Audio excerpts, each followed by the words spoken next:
Hello, my name is Matt Olson. I'm the professor of saxophone and the director of jazz studies at Furman University, a small liberal arts college in Greenville, South Carolina. I just played a cool tune for you entitled Things Ain't What They Used to Be. It was written by Duke Ellington's son, Mercer Ellington. The blues is a music that developed from African musical traditions, including the work songs, field hollers, and spiritual songs of enslaved people in the late 19th and early 20th centuries. The blues played a critical role in the evolution of jazz music. Virtually all of the popular music we enjoy today exists because of the blues. So, the blues is a perfect starting point for our students, and we owe it to them to share not only the music, but the context and culture and history of the blues with them. The blues progression is almost always the go-to progression for countless jazz auditions, including the all-state jazz band auditions that many of your students will participate in. Helping you prepare your students for those auditions is the inspiration for this mini clinic today. While my session doesn't cover these topics, our students should be listening to great recordings of master jazz musicians for a million different reasons. Further, they will benefit so much from transcribing solos, that is to say, figuring out the solos from the recordings. When my students become addicted to transcribing, their playing develops exponentially more quickly than those who do not. Finally, the rhythm of what you play, your time feel, your connection to the groove, essentially how you play what you play, is crucial. However, my session is going to focus on some harmonic ideas, specifically some ways to encourage your students to go deeper than to just play the blues scale. And I hope that you find them to be helpful. The blues scale is the starting point for most improvisers, including us teachers. I can remember my first experience in 6th grade, and it absolutely used the blues scale. I'm not suggesting that we abandon it, merely expand our choices by including some new things and getting a little deeper into the harmony. The advantages of the blues scale include being easy to play, easy to learn, involves a limited range. It's a fun new sound and shape for our young students. It quote-unquote works over the whole chord progression, and it's certainly great for call and response activities between us and our students or from student to student. For me, the disadvantage is that it doesn't promote the curiosity about the music in the same way because it becomes a catch-all and a crutch.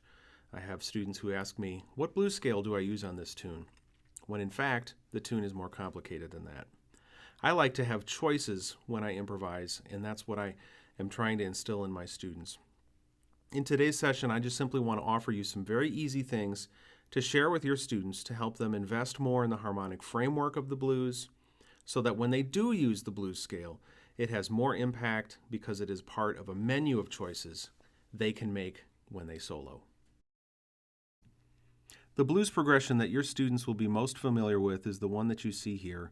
It is 12 measures long. It's in F major. Alternates between F7 and B flat 7 for the first 7 measures. Then it gets a little scary for your students. We've got a 2-5 in measure 8, a 2-5-1 progression in the last line, and then a turnaround at the very end. We're going to focus primarily today on those first 7 measures and getting your students to be a little bit more harmonically functional there. Then they can progress to working on building some 2-5 vocabulary as they move forward. We all learned in theory class that the most important notes of a chord are the 3rd and the 7th. In the jazz education vernacular, we call those the guide tone lines. I like to think because they guide us through the harmony of the tune. That is true in the music of Bach, in the music of Mozart, and certainly in the blues.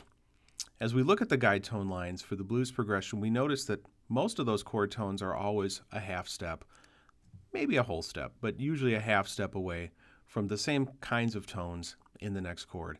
Therefore, they provide the framework, or the infrastructure, as I like to call it, of the progression of the tune, in this case the blues.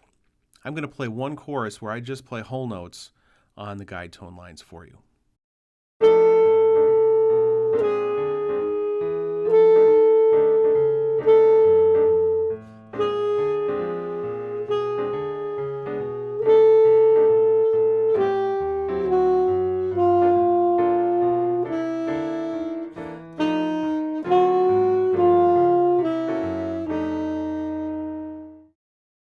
Of particular interest is the relationship between concert A natural and concert A flat through the first 7 measures of the progression. They alternate and provide an interesting contrast between the A flat in the blues scale and the A natural of the F chord in the chord progression.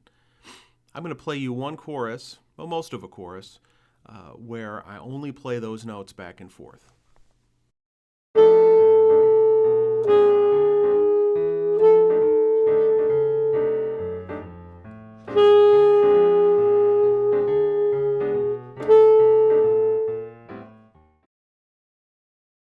From here, we can elaborate a little bit on those whole notes. I'll have students start by just playing the first 3 notes of the scale, changing the A and the A flat, just like this.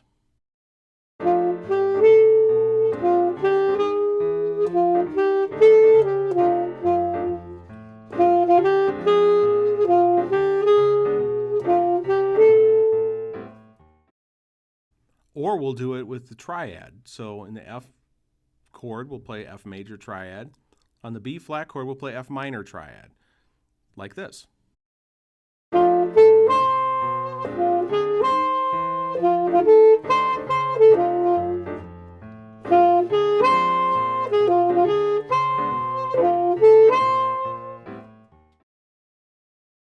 The next step is to deal with the last 5 measures of the progression, which are often more complicated for the students.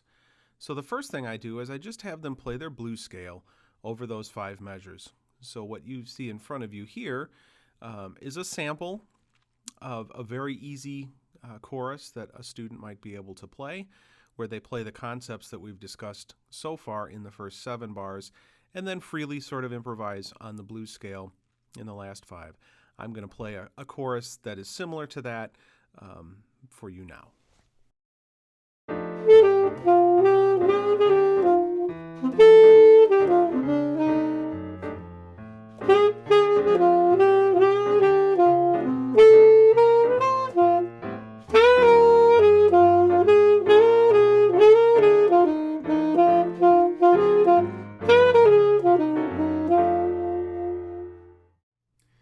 In the handout that accompanies my mini clinic, I included some information on the likely next steps for your students, including some ways to begin learning how to play over the 2-5-1 progression. As a teacher, I believe that a major component of my work focuses on helping my students practice more effectively and more efficiently. Practicing the art of jazz improvisation is a completely different kind of experience for many of our students, so I want to suggest a few things for your students to consider. First, in any music that we learn things through accurate, even, slow practice. We ingrain those things using repetition and speed. When we improvise, we really don't have the luxury of time because we're in real time. And what we play almost always is a product of muscle memory. Second, a teacher of mine once encouraged me to use something that he called the plug-and-play method of learning to improvise. Simply put, when you find something that works and sounds good, you plug it in. You use it everywhere until you can't stand it anymore. Another teacher of mine told me to saturate my playing with that piece of vocabulary. Using pre-existing material is often much better than continually trying to invent something on the spot. I like to say that if it was good enough for Charlie Parker or Clifford Brown or J.J. Johnson, it should be good enough for me. Third, and this seems obvious sometimes, but it's not always, practice improvising.